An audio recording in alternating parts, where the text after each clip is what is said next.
नमस्कार भक्तों, आप सभी का हमारे चैनल में बहुत बहुत स्वागत है। इस वीडियो में हम बैसाख मास में पड़ने वाली मोहिनी एकादशी के बारे में जानेंगे।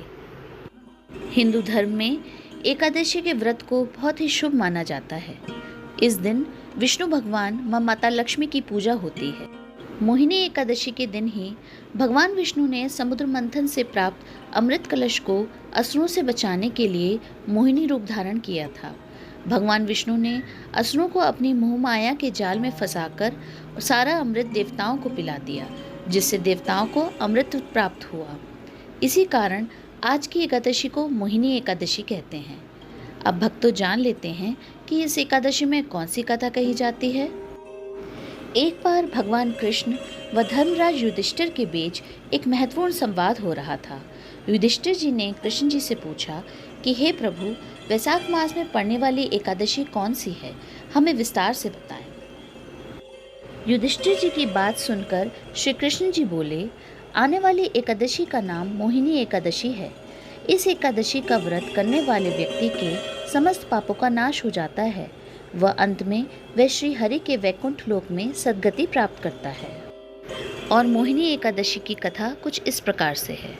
प्राचीन काल में सरस्वती नदी के किनारे भद्रावती नामक राज्य था। वहाँ एक धनपाल नाम का वैश्य रहता था। वह श्री हरि का एक परम भक्त था।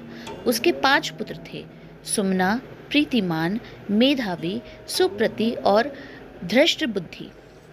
धृष्ट बुद्धि उसका पुत्र 5वां पुत्र था, जो कि बहुत दुराचारी था।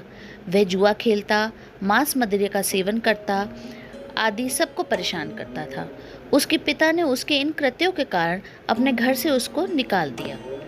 वह घर से निकल जाने के कारण चोरी करने लगा। पकड़े जाने पर वह जंगल की ओर चला गया। वहाँ भी पशु पक्षियों को मारकर खाने लगा। एक दिन भूख प्यास से परेशान खाने की तलाश में वह घूमता हुआ कोठन मुनि के आश्रम में पहुंचा। उस समय वैशाख मास चल रहा था। मुनिवर गंगा स्नान करके वापस आ रहे थे।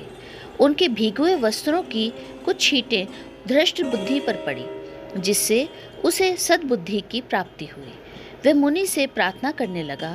वह बोला कि हे मुनिवर, मैंने अपने जीवन में बहुत पाप किए हैं। आप मुझे इन पापों से छुटकारा पाने का कोई मार्ग बताएं। उसके इन वचन सुनकर मुनि बोले, तुम वैशाख शुक्ल पक्ष की मोहिनी एकादशी का व्रत करो, जिससे तुम्हारे सारे पाप नष्ट हो जाएंगे।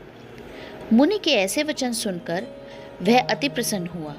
पूजन विधि विस्तार से जानने के बाद उसने मोहिनी एकादशी का व्रत किया।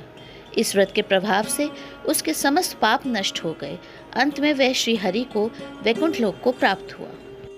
श्री कृष्ण कहते हैं, मोहिनी एकादशी को जो जातक व्रत रखते हैं वे समस्त पापों से मुक्त हो जाते हैं। ऐसा प्रभाव है इस एकादशी का। प्रिय भक्तों, इस दिन भगवान विष्णु के मोहिनी रूप की पूजा करके हम श्री विष्णु भगवान व माँ लक्ष्मी जी दोनों की कृपा प्राप्त कर सकते हैं। यदि कोई भक्त संध्या के समय लक्ष्मी जी के श्री सूक्त के 16 पाठ करता है तो माता लक्ष्मी उसके घर में स्थायी रूप से निवास करती है। आप सब मोहिनी एकादशी का व्रत अवश्य रखें और हरि का स्मरण करते हुए अपना समय व्यतीत करें। अगर आपको हमारी वीडियोस ज्ञानवर्धक लगती हैं तो इनको अनेक भक्तों को तक ज़रूर पहुंचाइए। शेयर कीजिए, लाइक कीजिए और चैनल को सब्सक्राइब कीजिए। फिर मिलते हैं एक नई वीडियो में। राधे राधे।